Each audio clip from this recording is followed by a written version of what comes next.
Maciel, who directed El Guardian that'll be showing at the Coconut Grove Film Festival. Veronica, thank you so much for joining us today. How are you doing? I'm all good. Thank you so much for having me. This is a great start of the new year. Of course, and a happy new year to you. I thought that your film was filled with so much emotion, just portraying that love of a mother and for their child and the lengths they'll go through for recovery and just still trying to find them. So I first want to ask, how did this particular story come about? I know that in your director's note, you had mentioned it's the stories of all those who have lost loved ones in Mexico inspired it, but I was curious what led you to this particular story. Okay, basically, the story has like two different origins. Sadly, for the first one, it's something I experienced. I was kidnapped for a few hours in Mexico, and I remember one of the most awful texts I ever sent to anyone was to my mom, saying they took me off the road. I love you. I'm wearing this sweater, this jeans. There's like nothing else I could think about but just saying bye to my mom. And then after that, it was just like a very traumatic experience. And I think my way of processing was just writing a script. But it was very different from what is now. It was more like centered on the kid and it had more like magical realism. But then I was very curious because there was this documentary, a Mexican documentary about students that went missing, that it was a very popular case in Mexico. And some of the family members were in that screening. And I saw the documentary, and for me, it was very sad. And it was like 100% clear they were dead. But then there was this mom in the Q&A saying, "Look, no, I make the coffee every morning the way my son likes it in case he comes back." And for me, that was like really painful. It was like this mom lives in a emotional limbo because she has the hope that her son is going to come back. And it's not fair because in this case, when you have someone missing, you don't really have that closure that Hmm. makes you like come to terms and find peace. So for me, it was like, oh, you know what? Actually, the script I wrote is not about the kid. It's about the mom. It's about the people that is left behind. So I changed it and I started writing in more from the mom's perspective. And that changed the whole story. And it was more to finding this peace. And it's really what I want for all these people that have like someone missing. Like, I hope you can really find them, or in like a different scenario that you can come to terms and find peace in your own terms, like an opportunity to say goodbye. But also it's a reflection of my country. My country is also suffering this much. And I really, really hope that Mexico can heal this like very deep and awful wound we have right now with all this like missing and forced disappearances, human trafficking, and finds a way to heal and finally say like, okay, now there's peace. Absolutely. And I think that's so beautiful that you get to focus on the people who are left behind, because often the stories are focused on who goes missing and just the emotional turmoil that all those left behind have to face that isn't always shown. It was so beautifully done. Now, you mentioned that you had a little bit of an experience with a taxi cab and that whole incident. What did you bring from that experience into the script writing and then the film? I think it was everything. For me, it was just like a trauma. And for a long time, I couldn't film this project. It was kind of like a hypothetical script. It was like, okay, I started writing it. I put it in a drawer for like 2 years. And then when I got into the MFA, the film production program, I Mhm. was like, okay, I need to do my thesis films. I have 3 years to prepare this. I'm going to do that script because I also needed to heal that traumatic experience. And I think for me, art is a lot about healing. So it was just like little by little, I was workshopping the script. I changed the perspective to the mom. So it was a little bit more detached from my own experience. And it started building into this beautiful thing that it was very healing.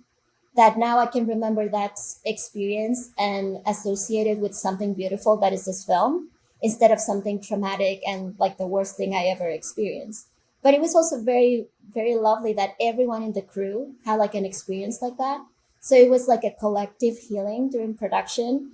And when we wrapped, it was like a lot of crying, a lot of happiness, a lot of people just saying like, I don't know what happened in this film, that it was almost like magical. It was very healing for everyone. So I think that shifted. And every time we get and do a screening, there's always people to come afterwards and say like, oh, I really connected to that. I lost a child or I lost this, and your film kind of moved me. And for me, that is the most powerful. That I think it has been like very healing for everyone that it was involved in the like in the process, but also for the viewers. They connect and they it moves you. So for me, that's really important about art, that it heals people and makes people like come together.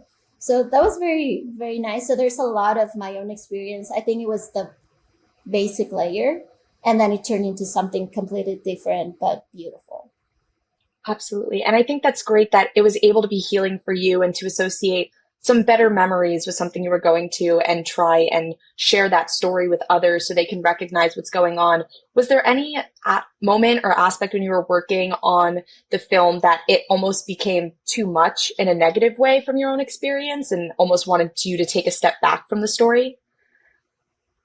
I think all the time. It was just very, I think when you're directing, because I mostly do like producing or first ADing, you're a little bit more like outside of the creative process. And I think when you're directing, you're putting a lot of yourself in the movie, in the process. And I think it was working with my actress, because my actress also had like a very significant loss in her life. We were just healing each other, and it looked almost like therapy session, but both of us were very vulnerable during the whole production, but in a good way. I think prepping her before a scene, we would start like breathing and start like thinking and talking about like, how do you feel? Let's start breathing like with anxiety. Let's start just thinking about it. And just the prepping for the scene let us both like very raw. So I think the acting of the mom especially shows that vulnerability. But I think also like in therapy and while writing, I was able to detach myself, my own story from this story. But it was like, yeah, this is inspiring this story. So a lot of me and a lot of that trauma is in there. But at the same time, I think you, as you're directing, you can tell like, oh, this is fiction. That's something that I didn't want to do a documentary because I didn't felt I was ready, or it was very Mhm. ethical kind of to deal with all this loss and trauma with real life, because there's so many cases that happens in real life. So this was a thin layer, like, okay, it's a fiction film. I think that was also very intelligent of myself, just to say this is fiction, it's not what happened. And you also put that kind of like boundary. But I think it was very good that we had all these feelings like bubbling during production. uh, in one of the scenes, I cried behind the camera because it was just so powerful seeing the like what the actress was going through, that I just turned around and a lot of people was like her like their eyes were like almost about to cry, and I was crying and I was like, oh, this is moving people. That's really nice. That's wonderful. I'm glad you were able to have such a close connection with the actress that played the mother and kind of help work through those emotions in the film. Have you ever seen as strong emotions on another project that you worked on that helped prepare you for this, or was this entirely new for you? Um, as I mentioned before, I work as a first assistant director a lot of Mhm. the time, and I really love that because I get to work with directors I admire, like very close, and I learn a lot by watching. So I really love that position because then I can see what other people are doing. And one of my closest friends, Nicole Chi, she works with non-actors, and I think I learned a lot of her process of preparing people. Also, like someone that is very similar to the character, but at the same time is not the character. And Yeah. she's very like conscious about letting their actors know that like you're not this character, is similar to you, and all that prep, all that I admire her so much that it was like, oh, that is something I want to bring to my own project. And I invited her to be my script supervisor because I was like, I need you there. I need someone that is not as close to the story, just to be like very objective. And I admire the way you work with your actors. So it's at some point, this is too much for me. I'm going to need you there. And she's one of my closest friends, and she did an amazing job, both being very inspiring and keeping an eye, more than continuity, the emotional charge of the film. Absolutely. That's wonderful. And I'm glad you had such close relationships with the people you worked on, especially for a story like this. I think that's really important. I want to talk about at the beginning of the film, you start with the legend of El Guardian, like the namesake of the film. Can you talk a little bit more about this story and what that legend is? Yeah, like Mexico is called like the land of volcanoes. And I Mhm. really love since I was a kid all this mythology about volcanoes in Mexico, that sometimes is a princess that is sleeping, or is this warrior that became a mountain. And people talk about volcanoes like if they were characters. Like if you go close to Mexico City, sometimes they see the mountain and they say like, oh, the volcano is mad because it's like it has fumes, or it's happy. Or I always thought that was very interesting about the Mexican culture. How can you see almost like a god that is Hmm. looking for you, like looking out for you? And I was like, oh, I want to put that in the script, because at the first time it was more like magical realism, and the area we wanted to film is very close to this volcano that is called in Guardián, and people call it like, oh, it's looking out for us. So every time it starts like being really active and it's gonna like almost explode, people stay in their houses, and I was like, why do you stay there? You have to like evacuate, and they're like, no, the volcano is not gonna harm us. We live here. He take care of us. So for me, that was always something that I found very interesting. But at the same time, I remember when I was living through this like traumatic experience, there's a point in your life where you just let go. And I'm like, I cannot solve this. This is overcoming anything I can do. So you kind of like, if you're religious, you pray. If not, you just kind of let go and trust that someone else is taking care of you. Yeah. So I think that for me was a little bit about the beginning of how the volcano came into the story. But sadly for us, when we were filming, there was a like a narco war going on between that area, because it's between three states. So it was a little bit dangerous to go close to the volcano. So we couldn't film a lot of the volcano stories. So it became more like a beginning into the world the story is happening. But I also think like it's a very good representation of what Mexico is going through. Like the sound design is beautiful for this film. A very good friend and very talented Juan Carlos did all the design and the music, and you can hear like the growl of the volcano, and it's like under the earth, and then you know that's it's gonna explode. And I think that's what's happening in Mexico. Everyone is just so tired of the situation. We're almost at that point that we're gonna just like explode. But at the same time, explosions can be like very violent, very like destroy everything. But at the same time, afterwards, you get the ashes, and the ashes come to the earth and fertilize it, and it becomes like peace again. So I think for me that was a very beautiful metaphor and kind of like a circle of what's going on with my country. We're almost about to explode. The explosion is going to be probably violent, but at the same time it's going to heal us, and we're going to go through that process where the ashes are cleaning everything and making the soil very fertile and start again. So I think that's why also in the film we have this scene with the ashes, because I think that's kind of like representing the peace. So that's why Yeah. the volcano is there. That is such a great analogy. I love how you bring that positive perspective into we know this is going to happen. It's going to be violent, but it's going to help at the end of the day. And it's going to bring some more peace and some more solace. So that's awesome. You mentioned that there was a little bit of a conflict when you were going to film. What did that, kind of hinder when you were working on this project besides not being able to go closer to the volcano? Well, I felt very responsible for my Mhm. crew, especially also because we were bringing people from the University of Texas, Okay. because this is a project from the University of Texas, and we were bringing equipment and everything. So that happened like almost a week before we traveled.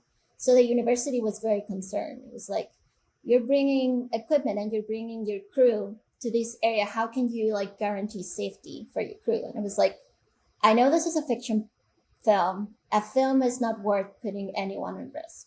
So if we cannot go Absolutely. to the volcano, it's fine. We're gonna work around it in editing, with sound design, with the music. I talked to my producer and say like, just make it work. Like if we cannot film at night, because we had like a lot of night scene planned, we ended up not having almost any scenes.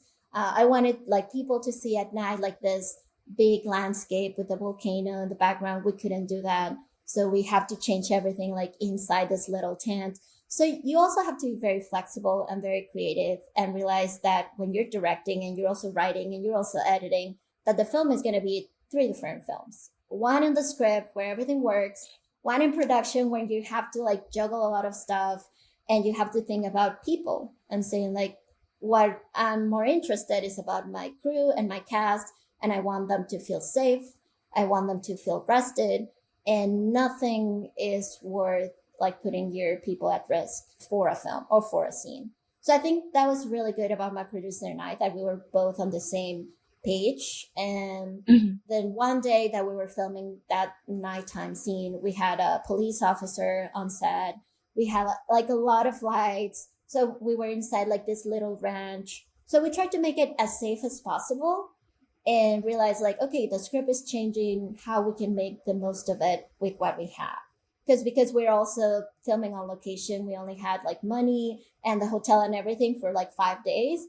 So it's like, let's just make it work and we'll figure it out in editing. And yeah, I think it was a very fun experience. I learned a lot. During the editing, I was missing some of the scenes that were on the script, but we tried to make it work. And thank God for my crew and everyone, because I think post production, the sound design and the music really filled out those gaps that were missing with the visuals. Absolutely. I think it's great that you learn to be so flexible and that's something you can take to future projects. Do you have anything you're working on right now, maybe with a similar theme or storyline that you want to share more about what's going on in Mexico? Yeah, like I think right now I really want to do a feature film. I think that's going to be the next step. So I'm taking baby steps because I'm just learning to direct, but I really enjoy it. And I wanted to make it about like belonging. And I'm thinking a lot about migration. And there's this indigenous community in my state in Mm. Mexico that they have a very strong mythology about a blue deer that is kind of like the Oh. men go hunting for the blue deer. And that's kind of like the coming of age. But I don't know, all my scripts are very like woman powered. And we had a lot of like women on the crew. And I'm thinking about this young girl that comes from the US into this community. She doesn't speak Spanish, she doesn't speak the indigenous language. So she's very isolated and she wants to become a part of this community. So she wants to go hunting for the deer. That is like a mythology.